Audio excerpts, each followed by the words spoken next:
So gum recession is a condition affecting the soft tissues surrounding the teeth. From a, let's say, from a clinical standpoint, what patients can see as soon as they smile or as soon as they look at themselves in the mirror is the gingival margin, so the gum line, either moving up in the upper jaw or moving down in the lower jaw. So basically what they're gonna see an imbalance between the pink and the white, whereby the pink is usually less, and they're gonna see their teeth looking way, way longer. Okay, there are many, many risk factors to gum recession. Some of them we can do something about as they are habits. For example, over-brushing or overzealous brushing in the past, especially with a manual kind of toothbrush, is one of the risk factors to gum recession. In addition to that, also the type of gum quality of the patient plays an important role. In particular, we have some patients that have very, very thin gums. And of course, these kind of patients are more prone to developing recessions and with a quicker progression as compared to patients that have thicker gums. Other contributing factors to the development and to the progression of gum recessions include also overcrowding of the teeth and some occlusal factors, meaning patients that, for example, clench or grind or occluding, like say, occlusal problems such as bruxism can actually be contributing factors to gum recession. So of course, whenever I assess the patient for gum recession, it's not only assessing the amount of recession, how we can treat it, it's also about controlling for all these risk factors in order to make sure that the gum recessions do not get worse, and that of course, even if we treat gum recessions, that we want to make sure that we don't have any relapse. So for sure, the easiest sign to look out for is the length of your teeth. In particular, basically with gum recession, we have loss of gum with the gum moving up, okay, the gum line moving up or moving down. So basically, while you smile and you look at yourself in the mirror, if you see that some of your teeth look way longer than they used to be, or they look longer than some of the adjacent teeth, then it's very, very likely that you might be affected by gum recession.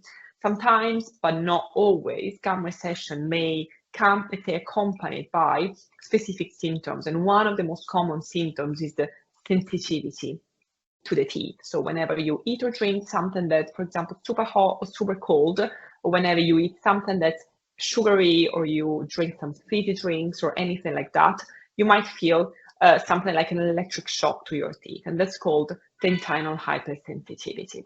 And in patients with recession, this symptom is usually quite frequent, although sometimes some patients may have recessions in the absence, so without this kind of symptom. So let's say that the best way to prevent gum recession is that whenever you have your maintenance appointment with your oral hygienist, or whenever you go and see your dentist for a regular checkup, it is essential that you always double check, first of all, the technique of toothbrushing. Of course, an horizontal toothbrushing technique with a manual toothbrush is usually the technique that's more likely to be associated with the development of gum recession. So making sure that you have correct oral hygiene habits and you do not traumatize the gums is the first factor.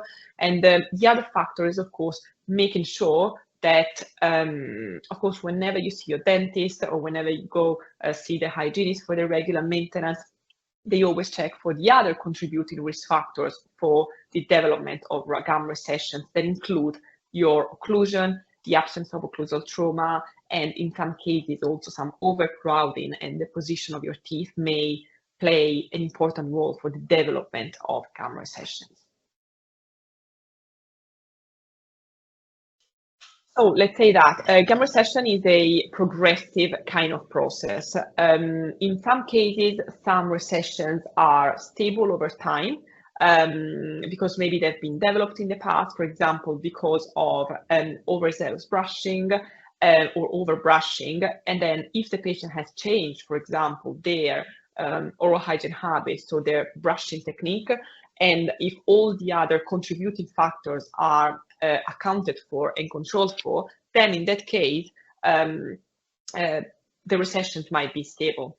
In some cases, though, there can be some other risk factors, for example, very deep recessions in the mandibular inside, in the lower front teeth, together with a low gum quality around these teeth, or the presence of a high frenum attachment, or, for example, some overcrowding, or the teeth that are, let's say, too much moved towards your cheeks, for example. All these are factors that can make your recessions unstable over time. So, of course, if you feel that you have some recessions or some areas of very, very deep recession, the ideal thing is always to go seek the consultation of a periodontist or go to see your dentist, basically because we want to start monitoring and measuring these recessions.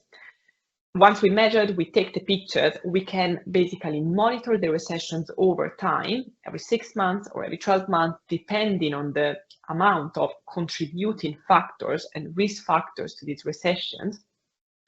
And then we can decide at any point whether it is, let's say, necessary to treat a recession or not. In some cases, if the recession is very, very unstable, what can happen is that the recession may become, let's say, may jeopardize the future of the tooth, because there is a lack of bone support, the lack of soft tissue support, and then in some cases, it may jeopardize the future of the tooth. But then again, in order to know this, you would need to be monitored first, and you will need to seek the, let's say, the consult of your periodontist or of your dentist for sure.